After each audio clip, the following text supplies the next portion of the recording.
సహనం అనేది ఒక గుణం. నేను సహనాన్ని నేర్చుకుంటున్నాను. అది చాలా కఠినమైన పాఠం. ఒక వ్యక్తికి మంచి మనసు ఉందా లేదా అనేది చాలా ముఖ్యమని నేను భావిస్తాను.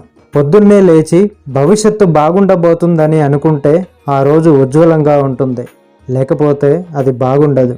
ఒక పనిని మరింత మెరుగ్గా ఎలా చేయగలవో నిరంతరం ఆలోచించు. నిన్ను నువ్వు ప్రశ్నించుకో. నీ తోటి పనిచేసే వ్యక్తులను ఇష్టపడడం చాలా ముఖ్యం, లేకపోతే నీ పని చాలా దయనీయంగా ఉంటుంది. ఓ మనిషి తన ప్యాషన్ని ఖచ్చితంగా అనుసరించాలి. అప్పుడే అతనికి అత్యంత సంతోషం లభిస్తుంది. కష్టపడి పనిచేయండి. ఇతరులు వారానికి 40 గంటలు కష్టపడినప్పుడు మీరు 100 గంటలు కష్టపడండి. అప్పుడు వాళ్ళు సంవత్సరంలో సాధించింది మీరు కేవలం 4 నెలల్లో సాధించగలరు. స్వయం విధ్వంసం చేసుకోగల మొట్టమొదటి జాతి మానవ జాతి. నీ మాటలు వినిపించుకోవాలంటే నువ్వు కొంచెమైనా సహకారం చేసి ఉండాలి. సాధారణ వ్యక్తులు అసాధారణమైనదిగా ఎంచుకోవడానికి అవకాశం ఉందని నేను భావిస్తున్నాను. వైఫల్యం ఇక్కడ ఒక ఎంపిక. విషయాలు విఫలం కాకపోతే మీరు తగినంత ఆవిష్కరణలు చేయలేరు. నీకు ఏది ముఖ్యమైనదైతే అసమానతలు నీకు అనుకూలంగా లేకపోయినా నువ్వు దాన్ని చేస్తావు. ఈ జీవితం చాలా చిన్నది. దీర్ఘకాల పగలు అవసరమా?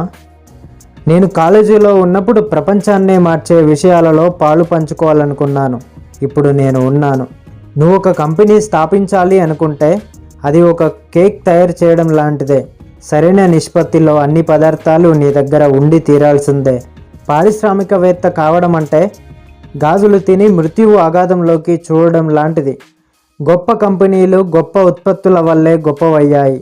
కంపెనీని విక్రయించడానికి ప్లాన్ చేయడం మంచి ఆలోచన కాదని నేను భావిస్తున్నాను. పట్టుదల చాలా ముఖ్యం. బలవంతంగా వదులుకుంటే తప్ప వదులుకోకూడదు.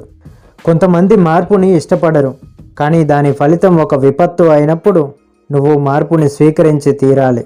విధి ఎప్పుడు నీ వైపు మాత్రమే ఉండదు. ఈ విషయం ఎల్లప్పుడూ గుర్తుపెట్టుకో.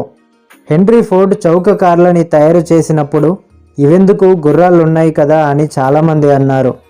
అది అతను కట్టిన ఒక భారీ పందెం, కానీ పందెం గెలిచాడు. గుడ్లన్నీ ఒకే బుట్టలో ఉంచడం మంచిదే, కాకపోతే ఆ బుట్టకు ఏం జరుగుతుందో మన నియంత్రణలో ఉండాలి.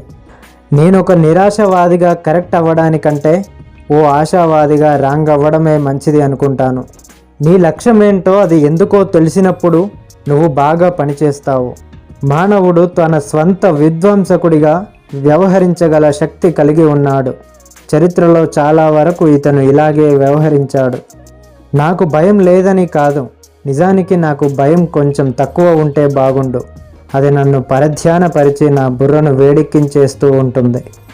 నేను పన్నుకు వ్యతిరేకుణ్ణి, కానీ కార్బన్ పన్నుకు అనుకూలంగా ఉంటాను. Thank you for watching. తర్వాత వీడియోల కోసం ఇక్కడ క్లిక్ చేయండి. మరిన్ని వీడియోల కోసం నా ఛానల్ సబ్స్క్రైబ్ చేసుకొని లైక్ చేయండి, షేర్ చేయండి, కామెంట్ చేయండి. Thank you.